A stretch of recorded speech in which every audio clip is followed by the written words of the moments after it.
Have you ever wondered what it feels like to stand before the impossible? To look upon an empire that stretches across the known world and to vow quietly, fiercely, that you will tear it down?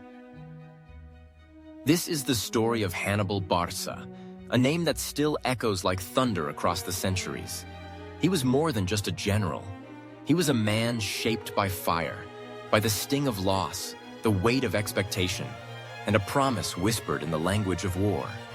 His footsteps would thunder across mountains, rivers, and plains. His enemies would tremble before his genius. And yet, the story of Hannibal is not just about victory. It is about the burden of a dream too large to hold, the cost of defiance, and the quiet ache of a legacy left unfinished.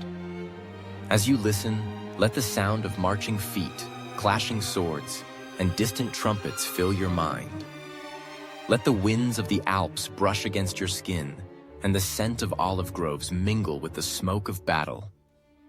This is history, not in dates or facts, but in the beating heart of a man who dared to challenge the world's mightiest empire. So, take a deep breath and step into the world of Hannibal Barca, the Lion of Carthage. And if you enjoy this journey, consider liking, subscribing, and joining us again as we explore the echoes of the past. The city of Carthage still breathed with the weight of war. Its walls, dark and scarred, bore the memory of a conflict that had seared itself into the bones of its people. The First Punic War. The scent of brine drifted in from the harbor, mingling with the tang of iron from the forges, where blacksmiths hammered out weapons for battles yet to come. The cries of seagulls wheeled above the city, a reminder that Carthage was, and had always been, a city of the sea. A city that dared to reach beyond the horizon, even as Rome's shadow loomed. It was here, in the midst of this battered yet unyielding city, that Hannibal Barca was born. His father, Hamilcar, was a man of fierce determination, his eyes sharp as obsidian, his mind forever calculating. The boy grew up in a house where war was not just a possibility, it was a destiny. The walls whispered of lost fleets, of treacherous winds, of Rome's encroaching hunger. And Hannibal listened, wide-eyed and quiet, as his father spoke of honor, vengeance, and the unbreakable will of Carthage. On a warm, dry afternoon, with the scent of salt and cedar filling the air, Hamilcar gathered his son by the altar of Baal Hamon. The priest's chants rose like smoke into the sky, and the boy's heart pounded in his chest, a drumbeat of something larger than himself. The flames flickered in the brazier, casting shadows on the stone, and Hamilcar's voice, low and fierce, spoke words that would etch themselves into Hannibal's soul. "You will never be a friend of Rome," Hamilcar told him. His voice was quiet, but the weight of it was like the sea itself, vast, unyielding. And Hannibal, no more than 9 years old, nodded. His small fingers curled into fists, and he swore the oath. Not in the language of a child, but in the silence of a promise made to the gods themselves. Years passed, and the boy grew. His footsteps echoed across the training yards, where the scent of sweat and leather mixed with the sharp tang of bronze. His hands learned the weight of a spear, the balance of a sword. His eyes, dark and intense, watched as his father's ships were prepared for distant shores, ships that would carry Carthage's hopes and Hannibal's destiny across the sea. And then, one day, Hamilcar was gone, lost in the whirlpool of war, swallowed by the same sea that had fed Carthage's dreams. The news reached Hannibal like a cold wind, sharp and unexpected. He was still a boy, yet the weight of expectation settled on his shoulders like a cloak. Carthage needed warriors. It needed visionaries. And as he stood by the shore, the waves lapping at his feet, Hannibal's gaze turned toward the horizon, the place where Rome lay, waiting.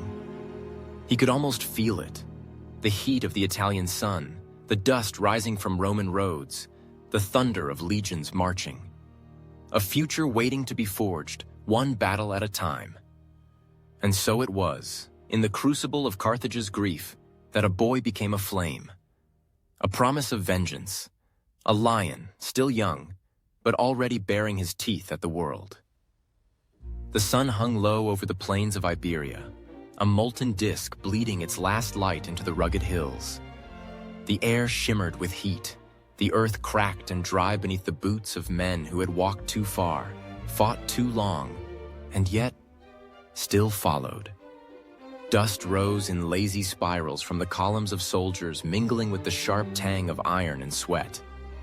Horses snorted in the stillness, their flanks gleaming dark with dust and toil, while the faint clink of weapons echoed like distant bells. This was not Rome's world. It was Carthage's, at least for now. And at the heart of it, astride a dark horse with eyes like polished jet, rode Hannibal Barca. His face was lean, weathered by the sun and wind, yet there was something in the way he sat the saddle, the quiet command in his gaze, that told of a mind always turning, always calculating. A man who saw not just the land before him, but the shape of the world as it could be, if only one had the will to reshape it. Hannibal's army was a patchwork of peoples: Carthaginians, Libyans, Numidians, Iberians. They spoke in a dozen tongues, yet all shared the same hunger, for plunder, for glory, and for the promise of something greater. Hannibal had forged them not just with promises of gold, but with the sheer force of his vision. His officers called him the Lion, and when he spoke, they listened. Not because they were ordered to, but because he made them believe. He rode at the front, always, where the wind from the hills could catch the edges of his cloak, where the dust of the road settled first on his shoulders. He shared their hardships, their hunger, their thirst. He slept beneath the same stars, ate the same coarse bread. And when he spoke of Rome, of the wolf that had devoured Carthage's pride, his words were fire in their blood. There was a map, of course, though no lines could truly hold the vastness of what Hannibal dreamed. From the burning coasts of Iberia to the cold stones of the Alps and beyond, into the green fields of Italy itself. Each step was a risk, each choice a gamble, yet he moved with a confidence that seemed almost reckless, until one looked closer and saw the mind behind the madness. In the town of Carthage, New Carthage, as the Romans would later call it, Hannibal prepared. His forces swelled, the docks creaked under the weight of supplies, and the nights flickered with the glow of forge fires. He trained his men, drilled them until the clang of weapons and the shouts of orders became a rhythm, a heartbeat. Elephants, massive, strange, and terrifying to those who had never seen them, were brought in, their eyes dark and unreadable, their trunks curling in the air like living banners. They were more than beasts, they were symbols. A reminder that Hannibal intended to bring the impossible to Rome's doorstep. But it was not just soldiers and beasts he gathered. It was knowledge. Hannibal studied the rivers and valleys of Gaul, the high passes where snow never melted, the tribes that might ally with him, or stand in his way.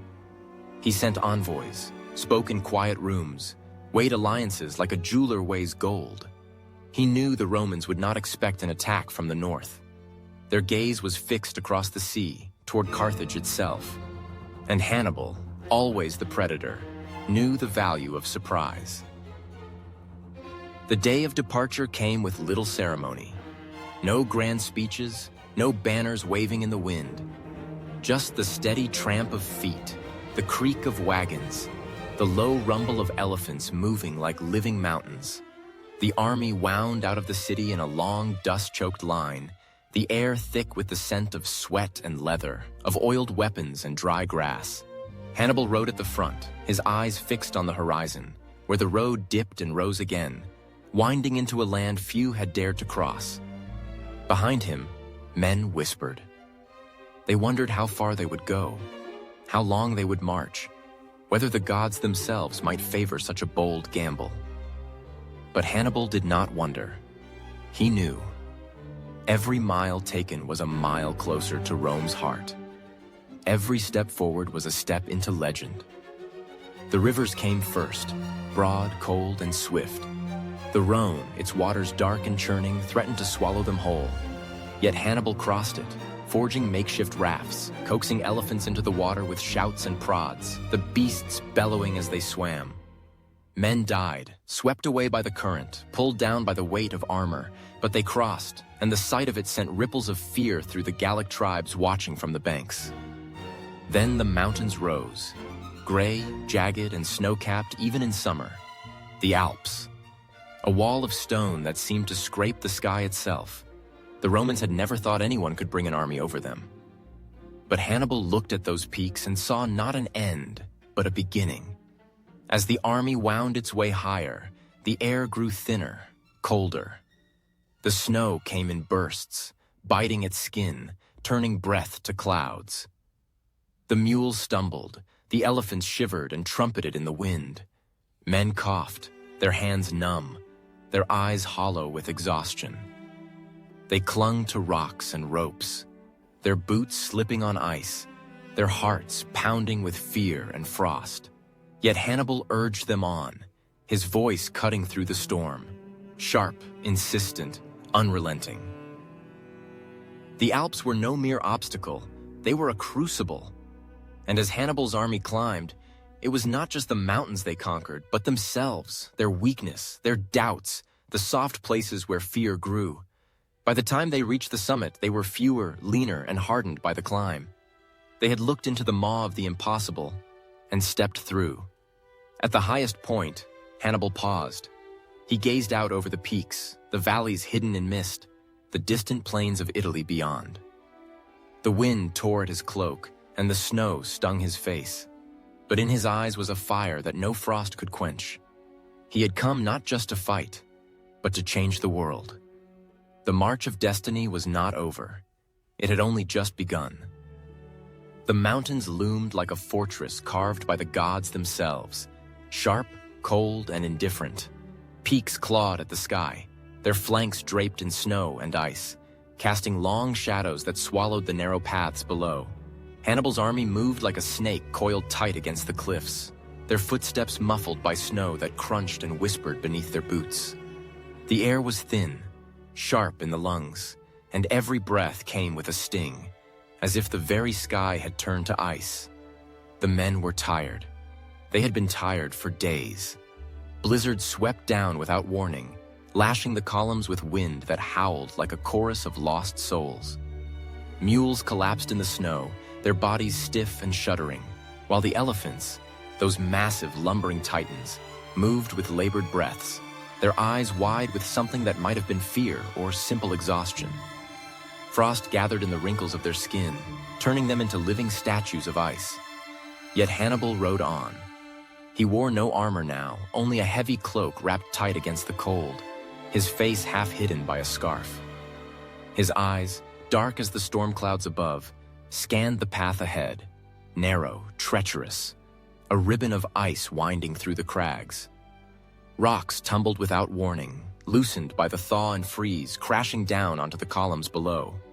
Men shouted warnings, but often too late. Bones shattered beneath the weight of falling stones, and the cries of the dying echoed, swallowed quickly by the wind. It was not just the cold that gnawed at them. It was hunger. Food stores, packed tightly at the start, dwindled with each passing day. The bread grew stale and hard, the wine soured. Men gnawed on leather, scraped lichen from rocks. Frostbite blackened fingers and toes, turning flesh to brittle, crumbling things that snapped off like twigs. Still, they marched. Hannibal did not ask for more than he endured himself. He dismounted often, walking beside his men, his boots sinking deep into drifts. His hands were cracked and raw, his breath curling in the air like smoke. He spoke to them, not as a distant commander, but as one who shared their misery. He told them of what lay ahead, the fertile plains of Italy, ripe for the taking. He painted pictures of Roman cities trembling before their swords, of Carthage's honor restored, of gold and glory enough for generations. But he did not lie. He told them too of the risks, the battles yet to come, the blood that must be spilled. His voice was steady, unflinching. And they listened, for even in the grip of the Alps' fury, Hannibal's certainty burned like a flame in the dark. They lost men every day. Some slipped from the narrow paths, their screams fading as they tumbled into the abyss below. Others simply sat down and never rose again, their bodies curled in the snow, eyes staring blankly at the sky. The elephants suffered terribly, their massive forms ill-suited for the icy ledges. One slipped, its great bulk crashing through a narrow bridge of snow, and it fell for what seemed an eternity, its trumpeting cry cut short by a dull, sickening thud far below. The men watched in silence, their faces hollow, their eyes rimmed with red from the wind. Yet no one dared turn back. There was no path backward, only the long, slow descent into despair. Forward was the only way. On the worst nights, when the winds screamed through the passes and the cold seemed to seep into their very bones, Hannibal would stand by the fires, such as they were, small flickering things barely enough to warm one's hands, and speak softly to the men huddled around him. He told them stories of Carthage's greatness, of the gods who watched over them, of the promise made long ago at the altar of Baal Hamon. His words were not grand speeches, but quiet reminders, threads that bound them together against the storm. And they believed. Somehow, impossibly, they believed. At last, after days that bled into one another, the highest ridge came into view. The air here was thinner still, and the horizon seemed to shimmer with the weight of the world. Hannibal stood at the edge, the wind whipping his cloak like a banner, and gazed down into the valley below. Italy. The land stretched out, green and gold, dotted with rivers and forests, the plains of the Po glimmering in the distance. It was a land untouched by Carthaginian hands, rich and ripe, waiting. Hannibal turned to his men, their faces hollowed by hunger, streaked with frost and sweat. He raised a hand and they gathered, what remained of them. He did not shout, nor did he weep. He simply looked at them, one by one, his gaze heavy as the mountains themselves. "You have endured what no army has dared," he said quietly, his voice barely audible over the wind. "You have crossed the Alps. Now, we go forward. To Rome." The men murmured, a sound like the stir of leaves before a storm. They did not cheer. There was no strength left for that. But they straightened, their shoulders squaring. They tightened their belts, gripped their weapons with numb fingers. They looked at Hannibal, and something unspoken passed between them, an understanding that they had crossed the edge of the world and come through it together. The Alps had tried to break them. The cold had tried to bury them. But they stood still, ragged and few, yes, but alive. And in Hannibal's eyes, they saw not just survival, but the glint of something more. A promise that this suffering was not in vain. They began the descent, the snow crunching beneath their feet, the valley opening before them like a vast waiting stage. The gamble had been made. The march of destiny would continue. And the gods, perhaps, were watching. The rivers of northern Italy shimmered under a pale sun, their waters swollen with the autumn rains. Fields stretched wide, golden and green, dotted with the stubble of harvested grain. Villages clustered along the banks, quiet, pastoral, seemingly untouched by war. Yet, in the distance, the dust of an approaching storm darkened the horizon. It was not a storm of weather, but of hooves and iron, of men hardened by the impossible and led by a man who had become more than flesh and blood. Hannibal Barca, his name already whispered among the Romans like a shadow, a rumor too terrible to be real, was coming. His army was smaller now, thinned by the Alps' cruel hand. Their faces were hollow, their armor battered, their cloaks ragged. Yet their eyes burned with a fierce light, and their steps, though heavy, fell in rhythm like a drumbeat of fate. They had crossed the mountains. They had endured what no one thought possible. And now, they had reached the land of their enemy. Rome had not been idle. Consuls had been appointed, legions raised, their banners fluttering in the cold wind. The Romans believed themselves ready, After all, what army could emerge from the Alps, from the snows and storms, and still carry weapons in hand? They sent scouts, messengers, and when they learned the truth, that Hannibal was here, not as a ragged remnant, but as a general still very much alive, they gathered their forces at the Trebia River. It was a place of winter chill, where the river ran fast and cold, cutting through the land like a silver blade. The Romans camped on one side, their fires glowing like a constellation of tiny stars, their tents neat and orderly, their armor polished and gleaming. They believed themselves the masters of war, the heirs of Mars himself. But Hannibal watched from the other side, silent, calculating. His men shivered in the cold, their breath pluming in the air. Yet Hannibal did not speak of the cold, nor of hunger, nor of the long march behind them. He spoke of the Romans. He described their pride, their discipline, their overconfidence. He told his soldiers not of their own suffering, but of the fear they would plant in Roman hearts. He spoke of rivers not as barriers, but as traps. On the morning of the battle, the fog clung low and thick, curling around the riverbanks like a shroud. Hannibal's plan was set, a trap hidden beneath the mist. He sent his Numidian cavalry forward, darting in and out of Roman lines, provoking, teasing, then retreating. The Romans, eager to strike, crossed the river in haste, shivering as the icy waters soaked their boots, dragging at their armor. They emerged on the far bank wet, cold, and unsteady, yet still, they believed, ready for victory. That was when Hannibal struck. His hidden troops surged from the fog. Libyans, Iberians, Gauls, their weapons glinting in the weak sun. The cavalry, once feigning retreat, now wheeled back with a fury, crashing into the Roman flanks. The elephants, those great gray behemoths, lumbered forward, trumpeting, their massive forms sowing chaos and fear. The Romans tried to hold their lines, but the mud sucked at their feet. The cold gnawed at their limbs, and Hannibal's soldiers fought with a desperation that knew no mercy. The Trebia ran red with blood. From his vantage point, Hannibal watched, not impassive, but calm, his eyes sharp and focused. He saw the gaps widen in the Roman lines, saw the panic ripple through the ranks like a disease. He saw the discipline of Rome falter beneath the weight of the unexpected. Frozen men, drowning horses, shields slipping in the mud. And when the battle turned, when the Roman soldiers began to flee, Hannibal did not shout or raise his arms in triumph. He simply nodded, as though confirming something he had known all along. Victory was not a gift. It was a calculation, a series of choices made with precision and nerve. The Trebia had been a test, and Rome had failed it.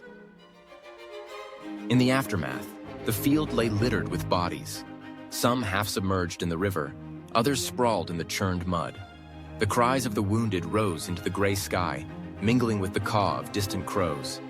Hannibal's men moved among the fallen, stripping weapons, collecting supplies. They were tired, yes, hungry, cold, but there was a glint in their eyes now, a quiet recognition.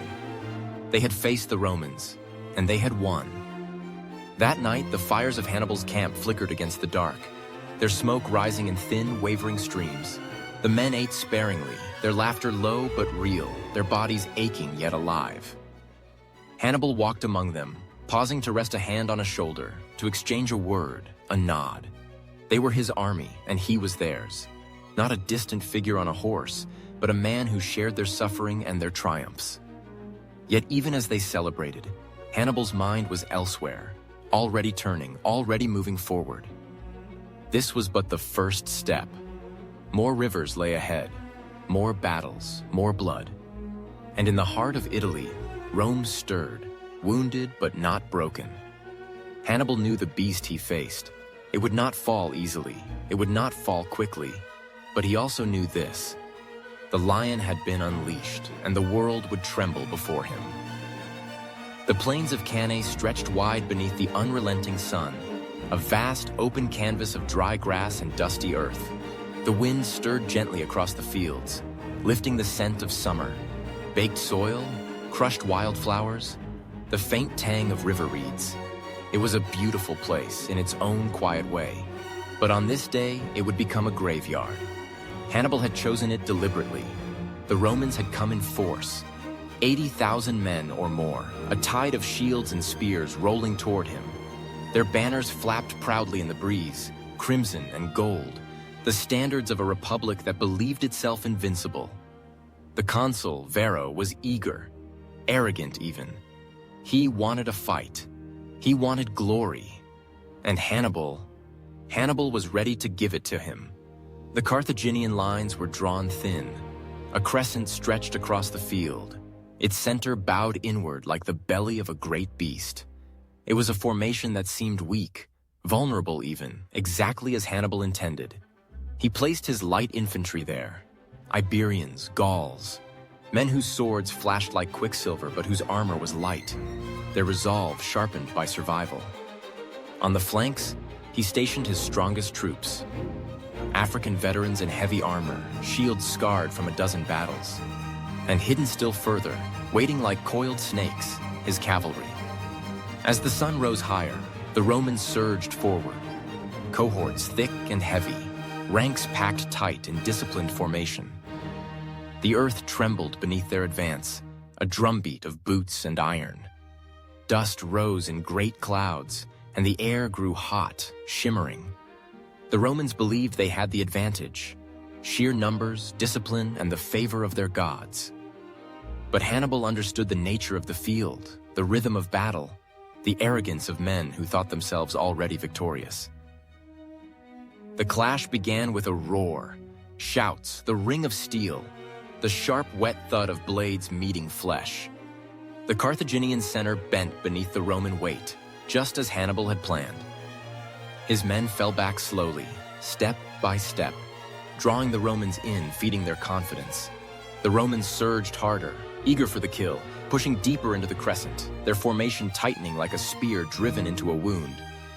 And then, the flanks moved. Hannibal's veterans stepped forward, shields locking, weapons gleaming in the sun. They struck hard into the exposed sides of the Roman mass, the sound of impact a brutal, crushing thunder. The Roman soldiers, pressed tight together, could not turn, could not move. Panic flickered in their eyes, confusion spreading like ink in water. And in that moment, Hannibal unleashed his cavalry. The Numidian horsemen, swift as the desert wind, swept around the rear. The Roman camp, left vulnerable, fell into chaos as tents were trampled, supplies scattered, fleeing men cut down from behind. The cavalry looped back, sealing the trap, the Roman army now encircled, caught in a tightening noose of death. It was a slaughter. The Romans, trapped and desperate, fought where they stood, but there was no room to swing a sword, no space to breathe. They were crushed together, shields splintering, bodies pressed so tightly that some suffocated without a blade ever touching them. The Carthaginians, methodical and unrelenting, worked through the mass like reapers in a field, cutting down man after man. The screams were muffled by the sheer weight of bodies. Blood soaked the earth, turning the dust to mud, the stench of iron and sweat thick in the air. The sun burned overhead, indifferent, watching as tens of thousands perished in that killing ground. And Hannibal? He stood apart, watching with an expression that was not triumph, but focus, cold, precise. This was not rage nor passion. It was the fulfillment of a design, a terrible geometry played out in flesh and steel. He had outthought Rome, he had outmaneuvered them, and now he watched as the Roman army was annihilated. By nightfall, the field lay silent, save for the cawing of crows and the distant crackle of small fires. Bodies lay in heaps, twisted, broken, the dead piled atop the dying. Some Roman officers, stripped of their armor, wandered in a daze, their faces blank with horror. Others fell to their knees, weeping. The earth itself seemed to weep, its grasses flattened, its soil darkened, its rivers stained red. Estimates would later speak of 50,000 Romans dead, perhaps more, an entire generation of Rome's sons erased. And yet, Hannibal did not march on Rome. Not yet. His army, though victorious, was tired, stretched thin. Supplies were limited, alliances uncertain. The road to Rome lay open, but Hannibal knew the Roman heart. It would not break so easily. Cannae was a masterpiece, a lesson in the art of destruction. But Rome was not yet destroyed. Still, the world trembled. Messages raced across the Mediterranean, whispers in marketplaces, urgent words carried by merchants and soldiers alike. Hannibal had done the impossible. He had defeated Rome's mightiest armies. He had encircled and annihilated them. And he had done it on Roman soil. In Carthage, the news sparked celebrations, feasts, sacrifices, prayers to the gods. But in Hannibal's heart, there was no feast, no celebration. There was only the quiet knowledge that the battle was won, and the war had just begun. The lion had roared. The echoes would carry for centuries. The fires of Cannae had smoldered low, the smoke curling into the sky like a silent hymn to the fallen. Yet in Rome, the city did not burn. It bristled. It raged. It clenched its jaws tight against the weight of grief and sharpened its blades in the dark. Hannibal watched from afar, and the silence gnawed at him. He had struck them harder, deeper than anyone had dared. He had shattered consular legions, humbled Roman pride, and left the fields of Italy heavy with the dead. Yet the gates of Rome did not open. No envoys came with olive branches. No senators begged for peace. Instead, the Senate, stoic and unyielding, vowed that Rome would fight on. The countryside changed in Hannibal's wake. Towns that had welcomed him with cautious smiles now trembled with fear. Allies grew restless. Some whispered of victory, others of doom. Carthage itself, across the sea, grew impatient. They sent messages. When will you finish it? When will you march on Rome? But they did not send ships. They did not send gold. Carthage had given Hannibal an army, and then in truth, left him to it. The Roman survivors, ragged and hollow-eyed, retreated behind their walls. They built, they drilled, they hardened. The legions bled, yes, but Rome had always bled, and from that blood, it had learned. New consuls rose, their faces etched with grief but set with resolve. They would not risk another Cannae. They would not meet Hannibal in the open again. They would wait. They would endure. And so, Hannibal became a shadow. He moved through Italy like a storm that could not be caught. Fast, brilliant, yet slowly losing momentum. His army, though feared, grew thin. Supplies dwindled. Men who had once followed him for glory now murmured in the dark, their loyalty worn thin by years of cold nights and empty stomachs. The elephants, those grand lumbering symbols of Carthaginian might, had fallen one by one, cut down by Roman blades, felled by disease, swallowed by the harsh landscape of a land not their own. The seasons turned. Autumn's gold gave way to winter's gray. Hannibal's campfires burned low. The men huddled close, their faces lean and hollow, their eyes distant. They had seen too much, lost too much, and yet they followed him still.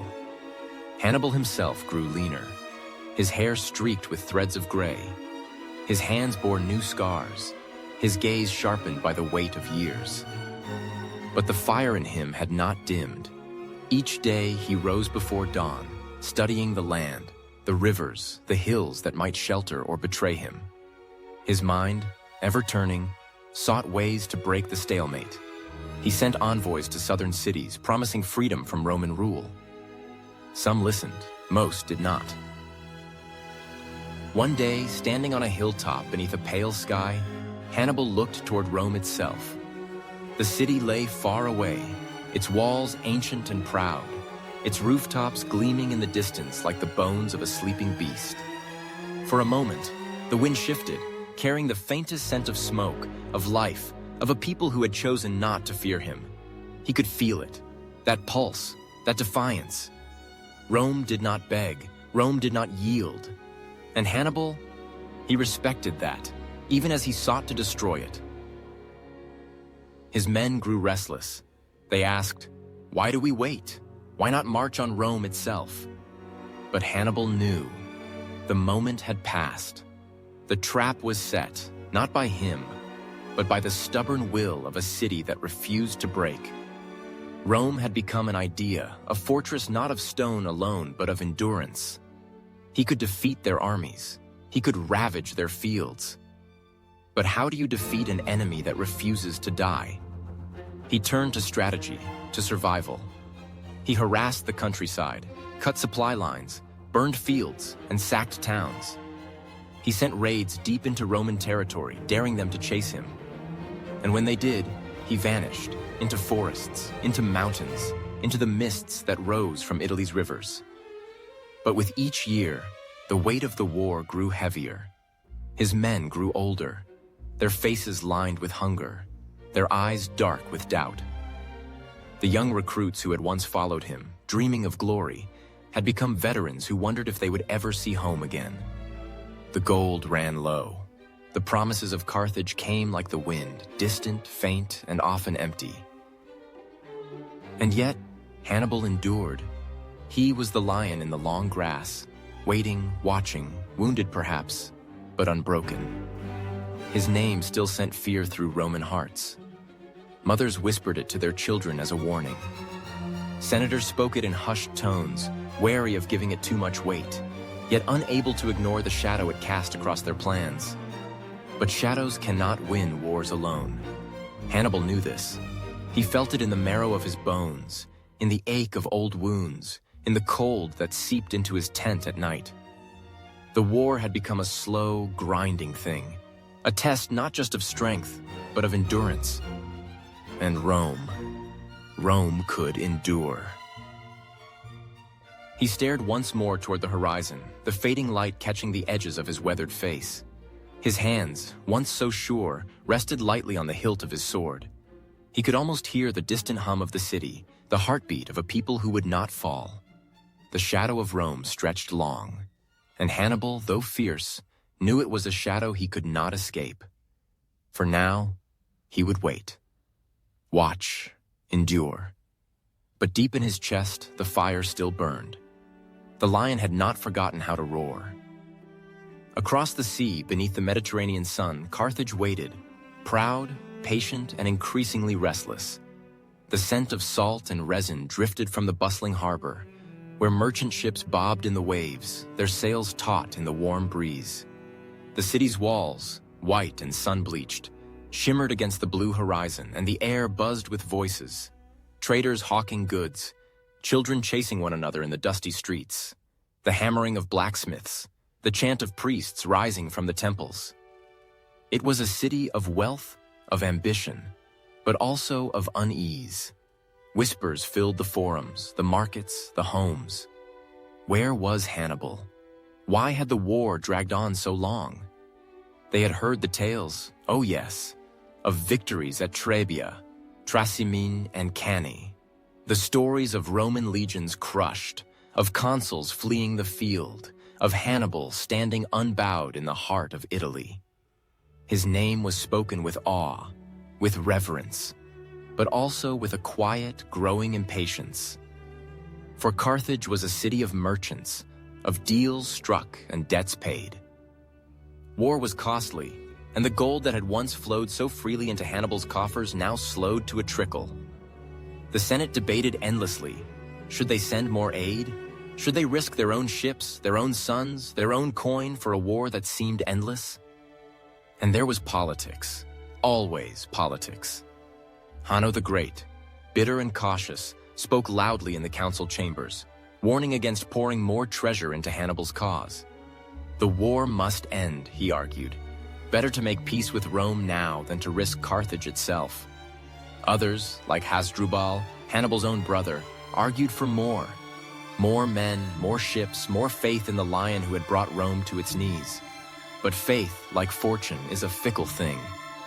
And as the years passed and the tides of war shifted, Carthage began to forget what it had promised. Hannibal's victories had once seemed like the prelude to total triumph.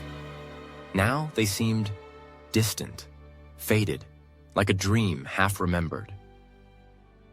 In the quiet hours, by the flickering light of oil lamps, families spoke of the sons they had lost. On the fields of Italy, in the mountains of Iberia, on the seas where Roman galleys prowled like wolves. Mothers wept for letters never received, Fathers stared long into the night, wondering if their sacrifices had been in vain. And yet, in the heart of the city, the statues of Baal Haman still stood tall. The altars still burned with offerings. The people still prayed for victory, for peace, for the safe return of those they loved. Carthage was waiting, always waiting. But waiting, too, was a form of rot, a slow erosion of will, of unity, of purpose. Far from Carthage, in the hills and fields of Italy, Hannibal felt the weight of that waiting like a chain around his neck. The letters came less often, the supplies thinner. Messages from the council in Carthage grew cautious, veiled in polite words that said much and promised little. They spoke of prudence, of the realities of war, of the limits of support. Hannibal read those words in silence, the lines deepening at the corners of his eyes. He had not forgotten his home, the scent of the sea at dawn, the flash of sunlight on whitewashed walls, the songs of the sailors drifting across the harbor. He had not forgotten his family, his brother Hasdrubal, still fighting in Iberia, still holding the line as best he could. His younger brother Mago, ever loyal, always ready. And his father. Hamilcar's voice still echoed in Hannibal's mind, a low, fierce promise. Never trust Rome, never forget Carthage. Yet here he was, deep in enemy land, with no ships at his back, no fresh armies on the horizon. The lion had roared, but the home that had unleashed him now wavered. Some nights, when the fires in the camp burned low and the men had fallen into exhausted sleep, Hannibal would sit alone beneath the stars. He would listen to the wind as it rustled the grasses, the soft murmurs of the earth beneath him. He would think of Carthage, its marketplaces, its harbor, the cries of the fishmongers in the morning. He would imagine walking its streets again, the familiar scent of spices and smoke, the faces of old friends. And he would wonder, did they remember him as he remembered them? Did they still believe? Carthage had waited, but patience, Hannibal knew, was a fragile thing, easily worn thin by fear, by hunger, by the slow, creeping shadow of Rome. And Rome had not forgotten. Rome was learning. Rome was adapting. Hannibal's war had become a test of endurance, not just of armies, but of the will of a people, the faith of a home far across the sea. And in the long, quiet hours, Hannibal wondered how much longer that faith would hold. He tightened the cloak around his shoulders, stared into the dark horizon, and reminded himself, the lion must not falter. For Carthage, for his father, for the oath sworn as a boy, he must endure. Even as the home that waited seemed to drift further away with every passing day. The seasons passed, slow and grinding, like the turn of a great wheel, each revolution wearing down Hannibal's army, each year chipping away at the edges of his legend. The fields of Italy, once fertile and defiant beneath his tread, grew sparse with promise. Villages lay abandoned, their shutters swinging in the wind, the wells dry, the fields choked with weeds. The people, once hopeful, now looked to him with wary eyes, or worse, with fear. Rome had not fallen. It had absorbed the blows, bent beneath them, and then straightened again with grim resolve. After Cannae, after Trasimene, after so much blood, they had not surrendered. Instead, they had changed. Rome stopped chasing Hannibal's army. It stopped sending consuls to die in his traps. The Senate, those stubborn men in their togas and sandals, their hearts made of stone and iron, decided that they would fight a different war. They called it the Fabian strategy. They would not meet Hannibal on the field. They would bleed him slowly, cut off his supplies, turn his victories into burdens. They would let him march, let him burn, let him exhaust himself, and wait for the moment to strike. And Hannibal felt it. He felt it in the thinness of his ranks, in the hollowness of the men's eyes, in the quiet grumbling that rose at night when the fires burned low. His men grew tired. Tired of endless marches, tired of the gnawing hunger, tired of the promises of plunder that never seemed to arrive. The gold from Carthage had dwindled to a trickle. Allies, once eager to stand beneath his banner, began to drift away. Some tribes turned back to Rome, tempted by bribes or cowed by force. Others simply faded into the hills, waiting to see who would emerge the victor. Even nature seemed to turn against him. The rivers ran high and treacherous in the spring, sweeping away supply carts. The autumn rains turned roads into quagmires. Winter bit hard. Men huddled together for warmth, their bodies gaunt, their breath rattling in thin chests. Disease crept through the camps, silent and deadly, claiming the young, the old, the wounded. And always, in the distance, the shadow of Rome loomed, quiet, patient, unbroken. Hannibal himself grew leaner. His cloak hung heavier on his shoulders. His face, once smooth and sharp, now bore the weathered lines of a man who had lived a lifetime in a handful of years. His eyes, though, those dark, fierce eyes, still burned. But there were nights when he would sit by the low embers of the fire, gaze into the darkness, and wonder how many more years he could hold the line. Then came the word from Iberia. Hasdrubal, Hannibal's brother, had marched to join him. It was a thread of hope, a promise that reinforcements would come, that Carthage had not entirely forgotten its lion. But hope, Hannibal knew, was fragile. Hasdrubal's army never reached him. The Romans had intercepted it at the Metaurus, and there, on the blood-soaked ground, the dream of a Carthaginian pincer, one brother from the north, the other from the south, was crushed. Hasdrubal fell, his head severed, his lifeless face sent to Hannibal's camp as a message. You are alone. Hannibal received it without a word. The men gathered around, their faces pale, their eyes searching his. He did not weep. He did not rage. He simply looked at the cold, empty eyes of his brother.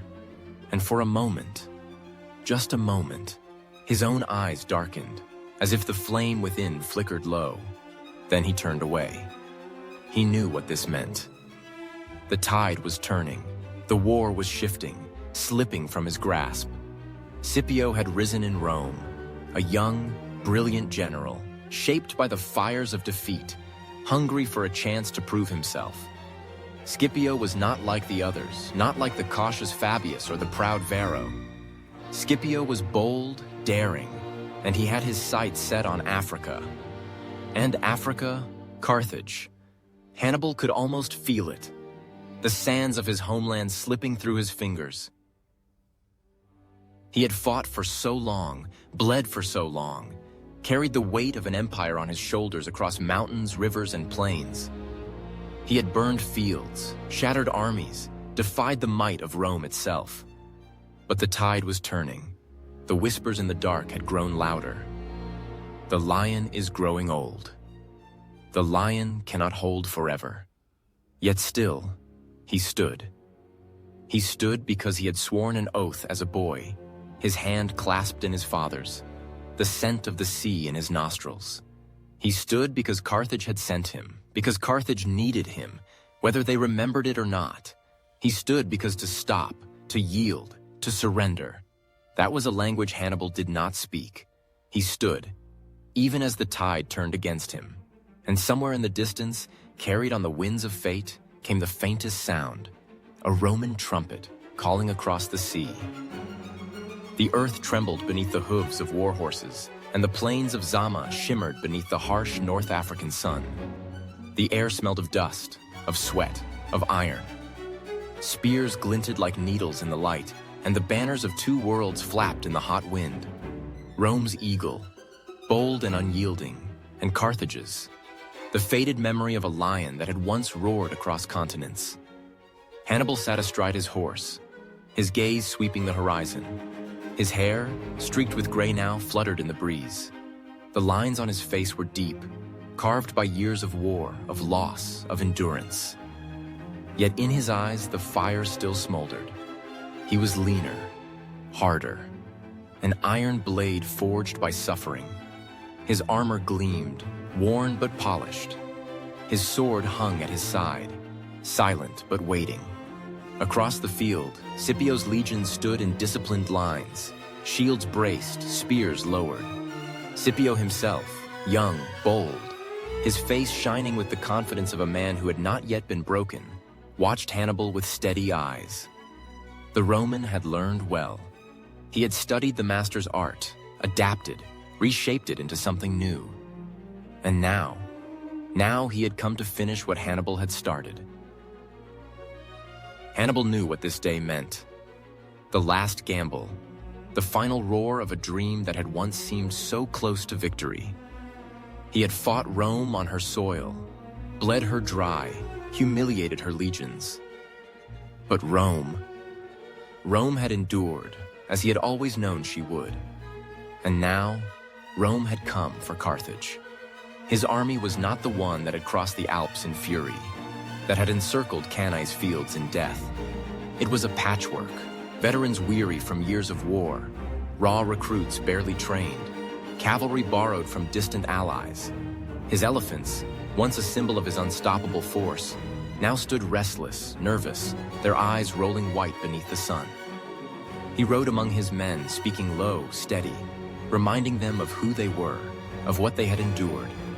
He spoke of Carthage, of their families waiting beyond the walls, of the honor they carried on their spears. His voice did not rise in fury. It was calm, measured, as if he were reading from a scroll of destiny already written. The battle began with the trumpet's cry, sharp, piercing, a sound that seemed to tear the sky in two. Hannibal's elephants charged first, their great forms lumbering forward, the earth shaking beneath them. The Romans braced, their lines shifting like a tide, opening corridors, parting to let the beasts pass, and then falling upon them from all sides, spears flashing, swords striking, men darting beneath the massive legs.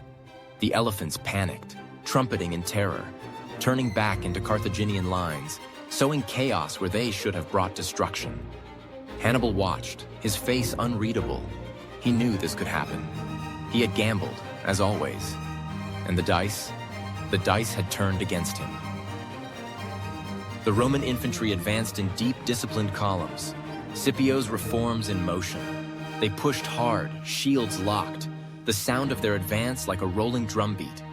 Hannibal's veterans met them with grim determination, their swords flashing in the hot sun, the clash of steel on steel ringing across the plains.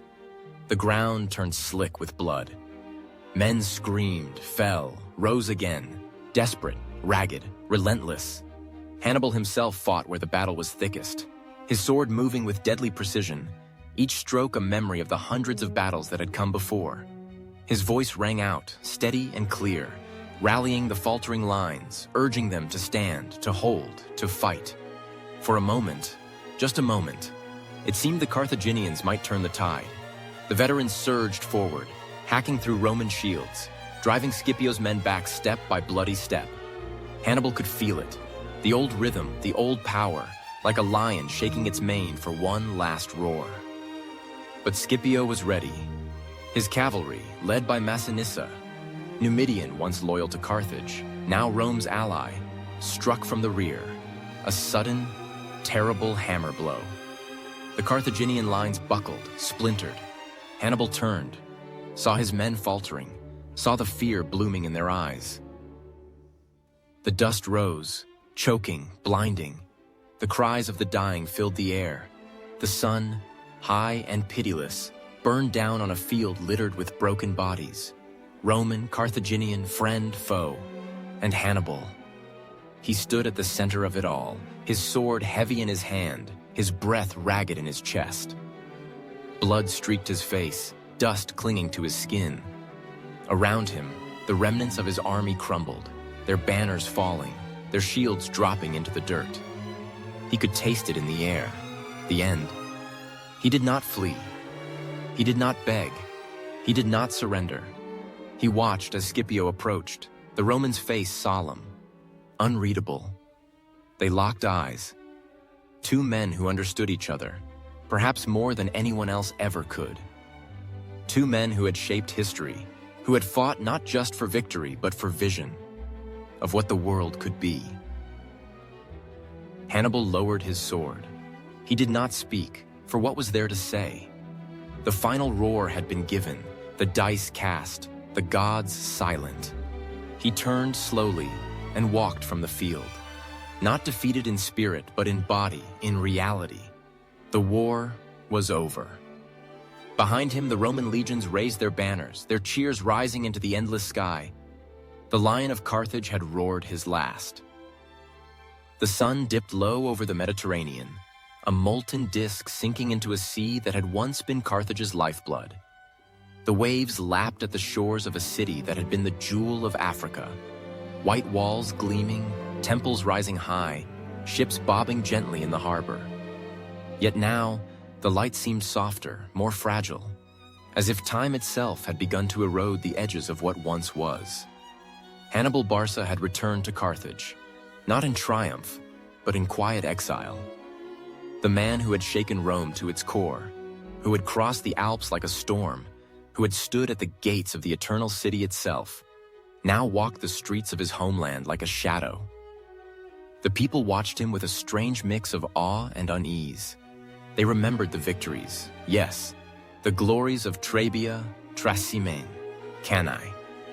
They whispered of the genius, the fire, the unrelenting will. But they also saw the years etched into his face, the weight of defeats carried in his posture, the silence that lingered around him like a heavy cloak. Carthage was no longer the same city he had left behind, and Hannibal was no longer the same man. He tried to lead for a time. Appointed to the council, he pushed for reforms, for stability, for a Carthage that could rise stronger from the ashes of war.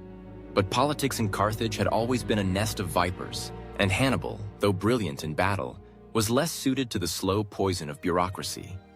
Enemies whispered in the dark, whispers that grew into accusations. Rome, ever watchful, demanded his exile, and Carthage, tired of war, tired of Rome's gaze, quietly agreed. And so Hannibal left, a man without a country, a soldier without an army.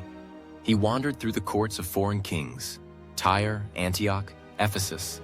He offered his counsel, his knowledge of war, his understanding of Rome's weaknesses. Some listened, most used him, then set him aside, a relic of a conflict they barely remembered, a man whose name still carried weight but whose time had passed.